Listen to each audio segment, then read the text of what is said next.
welcome to the Legislative Report. I'm State Representative Keith Gillespie of the 47th District in York County. Imagine not being able to do simple tasks like household chores or climbing stairs without losing your breath, becoming dizzy, or even fainting. That's the reality of life with pulmonary arterial hypertension.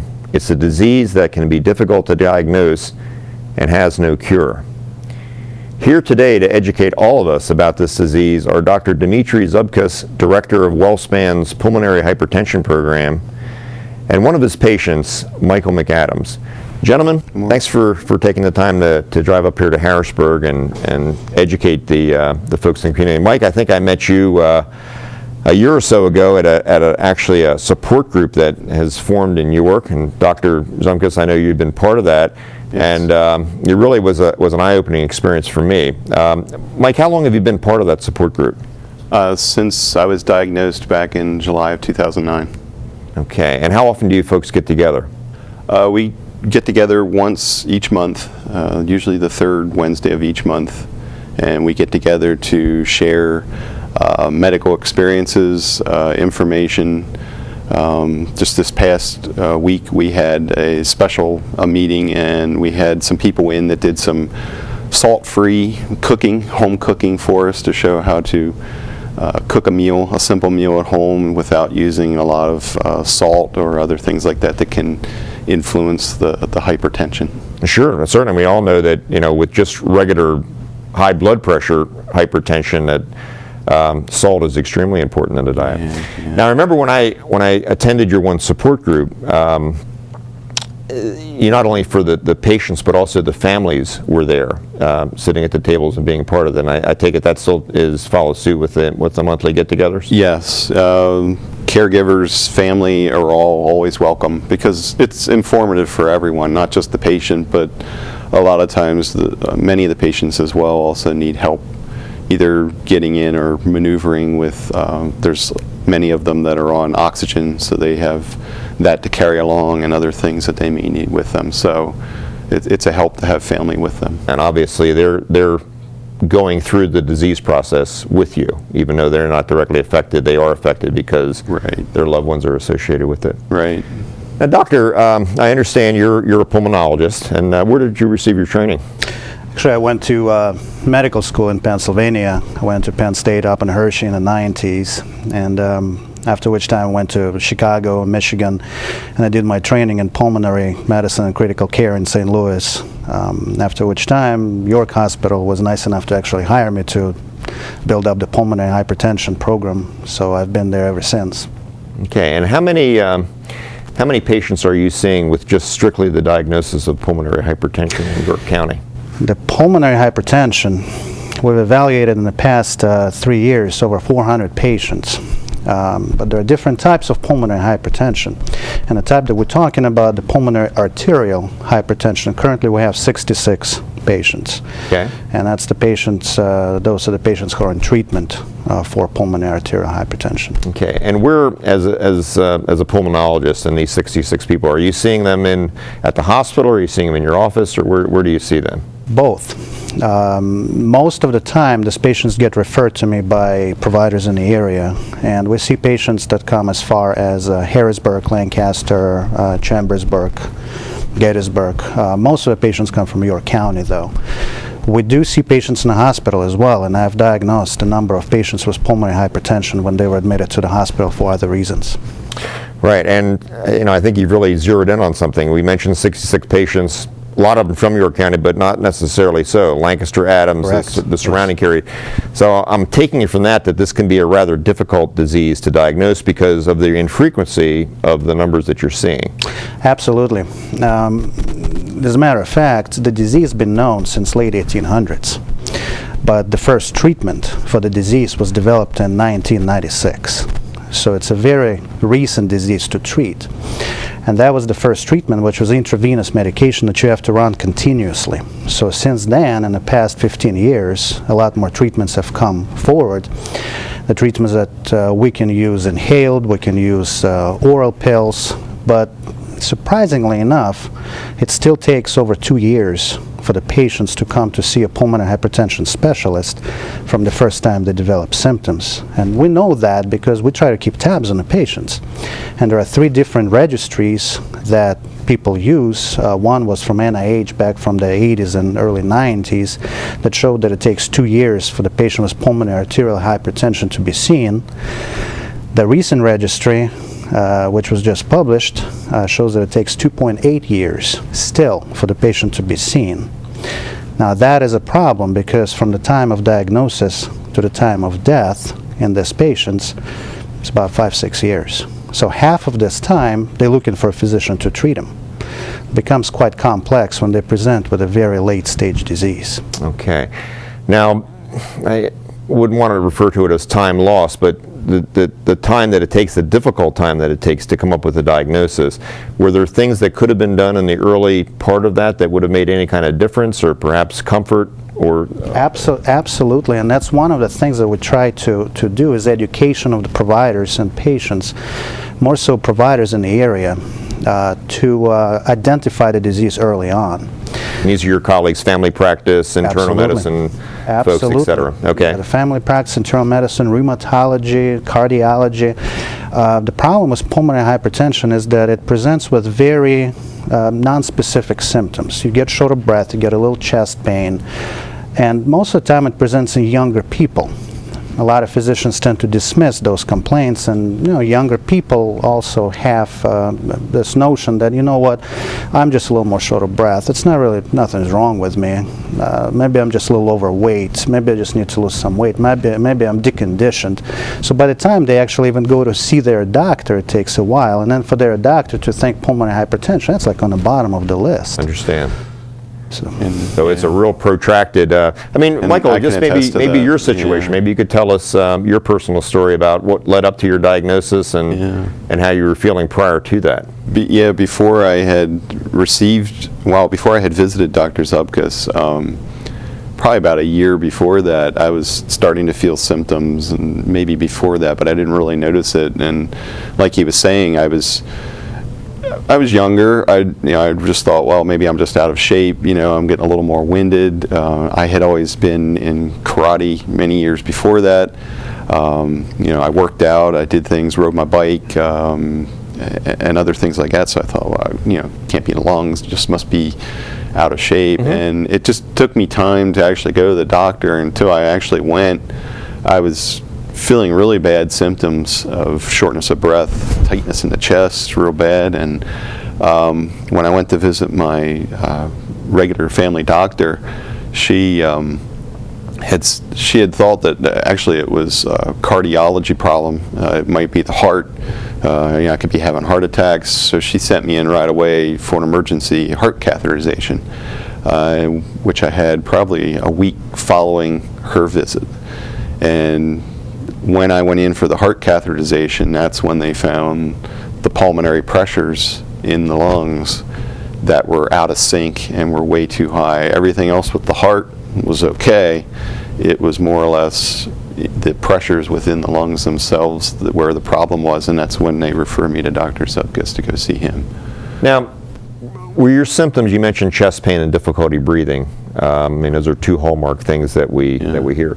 Would they resolve with rest, or did it never completely go away in your particular situation? Usually resolved with rest. It didn't take very long. It wasn't really like pain. It was just sort of like tight in the chest, like almost like asthma in a way. Non-specific kind of stuff, but you knew something was going on. Yeah. And I just thought, oh, it's just asthma, it'll go away, or I've always had allergy problems for years. This is nothing, I won't have a problem. But not realizing that as time went on, this is the condition that was getting worse. That I was feeling a lot worse. So when you say it was getting worse, would it maybe happen when you were at rest and weren't exerting yourself, or would you just notice when you'd go to do something like we mentioned, climbing steps or doing household chores, that it would hit you? More frequently. It started off with more exertion, but then it was more frequent, and just a simple walk down the hallway at work, just left me short of breath. So. And you would be winded just walking down a hallway?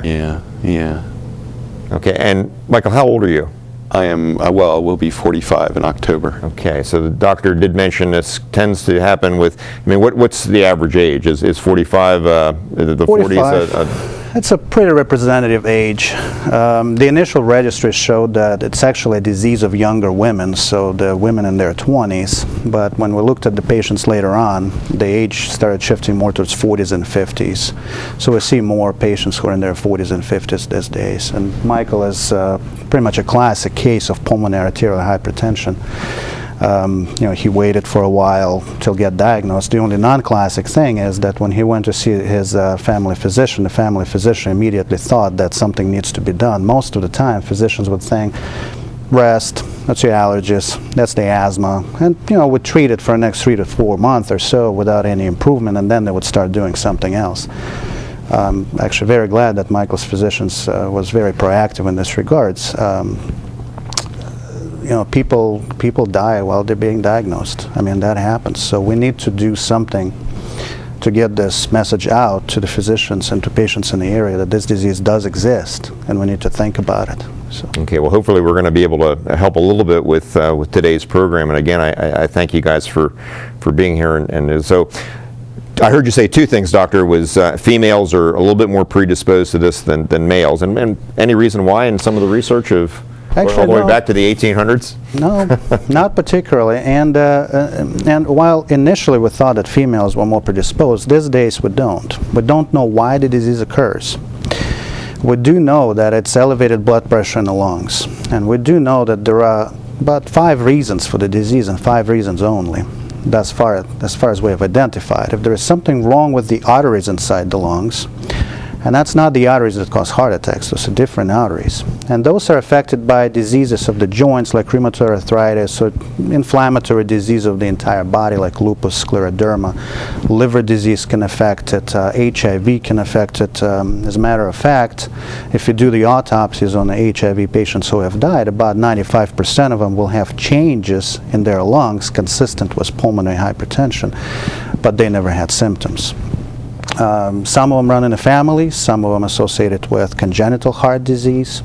Some of them are associated with the drugs that people used to use for weight loss, like fen-phen or Dexfen, if you remember those. Mm-hmm. The second type is the disease of the heart that causes pulmonary hypertension. The third type is the disease when your oxygen levels are too low. That can cause pulmonary hypertension. And that one is very important because obstructive sleep apnea, which is very prevalent in the community, can cause that type of disease. And as I'm sure everybody knows, people who are overweight, they're usually short of breath, so identifying this disease in those patients is even more difficult. Blood clots can cause pulmonary hypertension, and rare diseases also like sarcoidosis, lymphangioliomyomatosis can cause pulmonary hypertension. So there are a lot of different causes.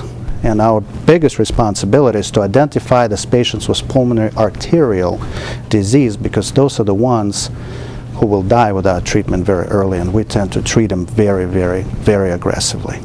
Okay. Research studies going on throughout the nation, I take it? Oh my God, multiple. This is a very, very, very research prolific disease. First of all, we know how to open up the arteries in the lungs. We do not know how to keep them opened for a long time. So most of the time when we start a patient on one medication, we have to add another medication later on, then a third medication, and so forth. So back at the end of the day, when I go home, I'm not sure that my patient is going to do really well in the next 5 to 10 years. So there is a lot of research going on into new technologies, into new ways to diagnose the disease, into new ways to treat the disease, and to keep the patients alive for longer and longer and longer. We've been able to have some progress in it, but there is a lot more to discover. If you look at the pathways that we know that exist in pulmonary hypertension, they look like New York subway map. We can treat maybe 3-4 stations. There is about 100 others that we have no idea how to approach even. So research is going on every day, and we participate in several studies at York Hospital as well. So. Okay, well, we're going to talk a little bit more about that research and some of these other studies, but right now we're going to take a short break, and when we return, we'll continue our discussion on pulmonary arterial hypertension. Legislative report will return in a moment.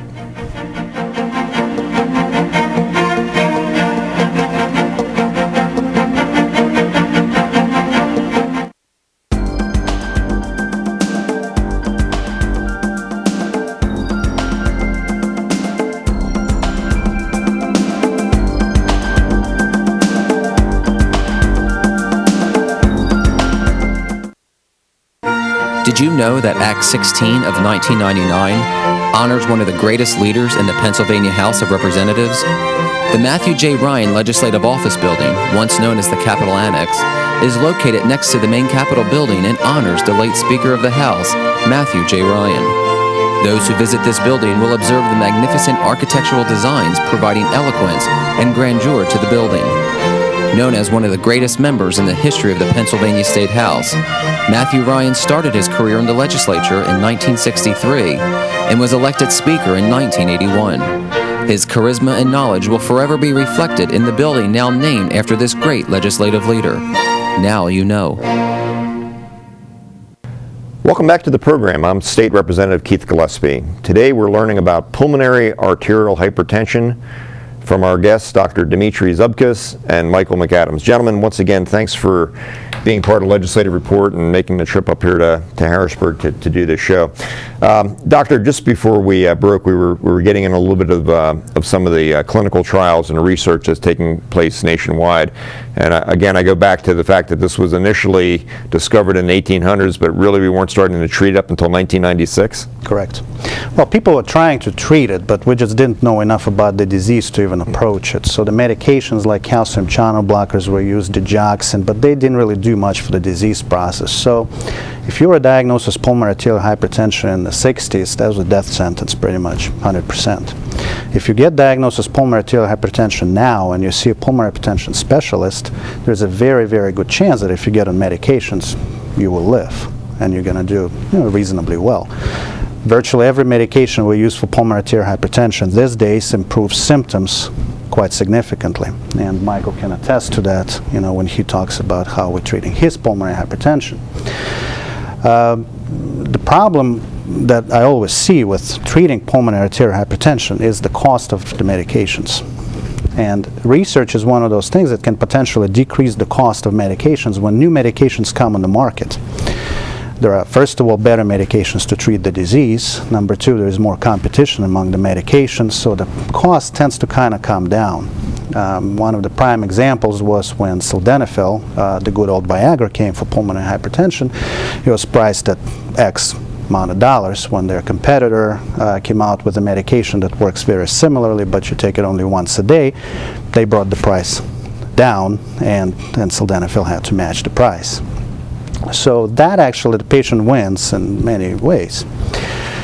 The cost of pulmonary hypertension medications can go anywhere from $10,000 to way over $400,000, depending on medications we use. And those are life-saving medications. Those are the medications people can't live without. On top of that, a lot of patients are on oxygen, which incurs its own cost. A lot of patients are on CPAP for their sleep apneas or oxygen deprivation at night. So the cost to the patient is humongous.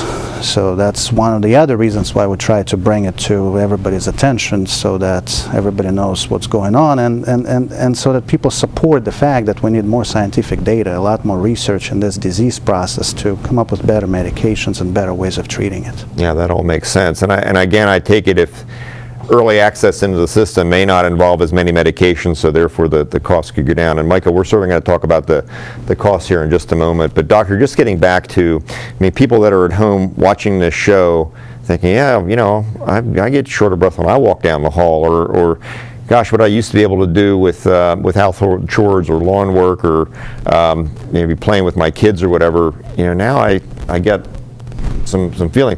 What other things might they look at to just try to get them started thinking about a differential in the diagnosis and maybe getting into the system? Now, the first and foremost, I don't want everybody who gets short of breath think they got pulmonary hypertension. Exactly. We don't want to scare people. Precisely, because most of the time patients will not have pulmonary hypertension. However, if you weren't short of breath now, and you're short of breath now, you're getting chest pain, you're getting dizzy, you get leg swelling, you get belly swelling. Those are all the reasons to go and see your physician pretty much sooner rather than later. Mm-hmm. And for a physician, more so than for the patient, it is a kind of responsibility to think about pulmonary hypertension and differential diagnosis in the right clinical setting. What I usually tell physicians when I give lectures to physicians is, think about the risk factors for pulmonary hypertension. And you can find those risk factors in any of our professional journals. You can go to the PH Association website, the Pulmonary Hypertension Association website, and look it up. And if the patient has risk factors for pulmonary arterial hypertension, the easiest test to do is the echocardiogram of the heart. And this is the simplest screening test. And if that shows that there may be elevation in pulmonary pressure, the referral to me, it takes about a minute and a half or so. Okay, so that is the hallmark test, is the echocardiogram. That is the best screening tool that we have right Okay. now, yes. Great. It's inexpensive, easy to do, and it can be done pretty much in any cardiology office. Painless yeah. too, right? I mean, Absolutely. just sitting there. Absolutely. It's an ultrasound. Yeah, ultrasound. Yeah. Great. Michael, we've heard a little bit about the cost of the medications. Maybe you can enlighten us a little bit on that.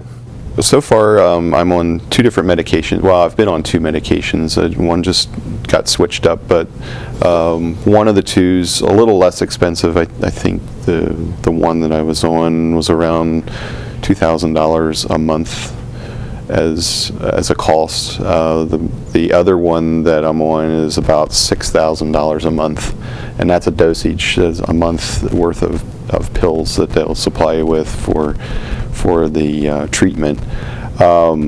That sounds like $96,000 a year, my quick calculation. Yeah, luckily through insurance and through the help with the pharmaceuticals, the companies that are producing those, they offer assistance programs, and through those I'm able to get those at relatively low cost each month for therapy.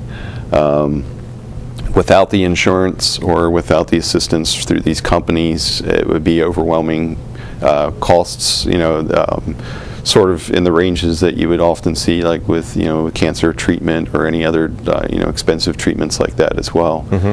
And any number of the gamut of tests that I go through routinely, those also incur lab expenses and other things like that as well. What are some of those tests? I mean, what's a typical, I don't want to say typical day, but maybe like through the course of a month? How many times are you seeing our good doctor here? And right now, on every 3 months, I'm on a schedule to go see him to follow up with the routine.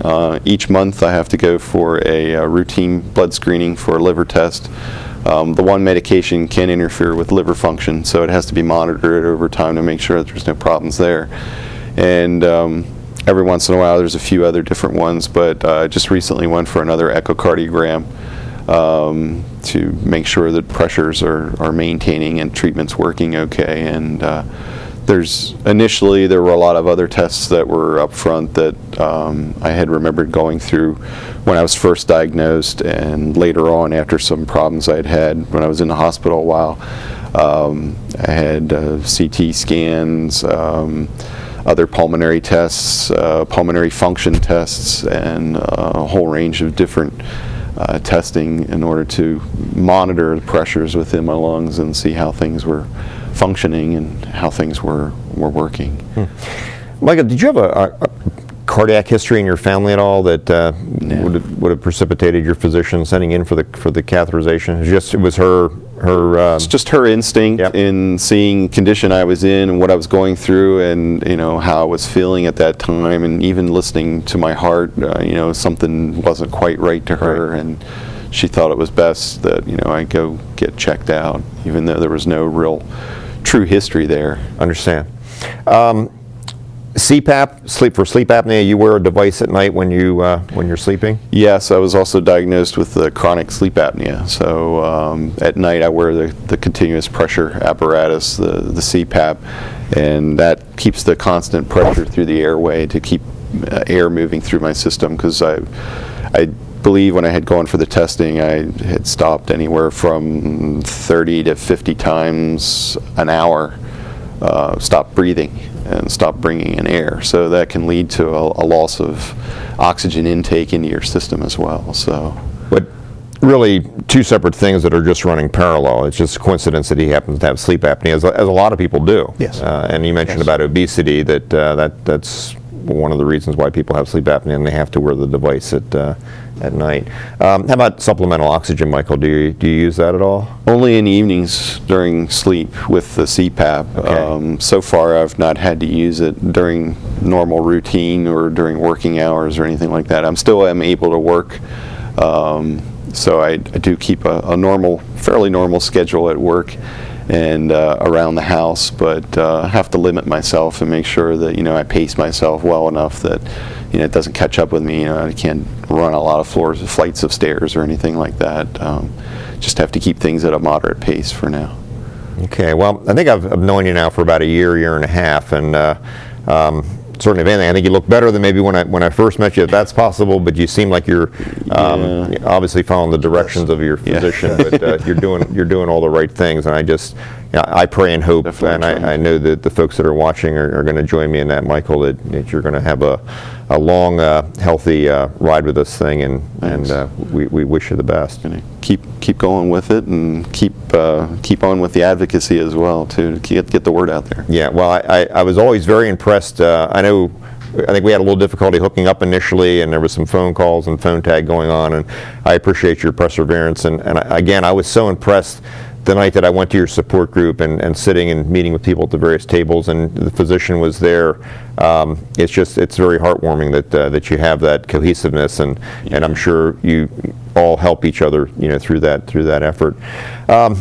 Doctor, with your colleagues and your journals and your reading, are you seeing any hallmark cures or life extension things on the horizon? Unfortunately, nothing currently on horizon of that magnitude. There are better things on horizon these days. One of the medications that can be given intravenously or subcutaneously or inhaled right now is being tried as an oral pill, which may change some things. I mean, that's a great thing. But a lot of research is forthcoming in terms of figuring out what the disease process is like and how we can halt the disease. We know how to treat the symptoms. We don't really know how to stop the disease from progressing. Okay, well, we'll certainly hope for the best. Again, I know you've given us your website. Maybe you just want to announce that one more time. It's the pulmonary, www.phassociation.org. And the association themselves, they promote a lot of awareness with patients and doctors on pulmonary hypertension. Great. So we'd encourage people to time. That's all the time we have for today's program. I'm State Representative Keith Gillespie. If you have any questions about any state government matter, feel free to contact me at my local office. The address and number will be shown in a moment. Thanks for watching, and please join me next time for another edition of Legislative Report.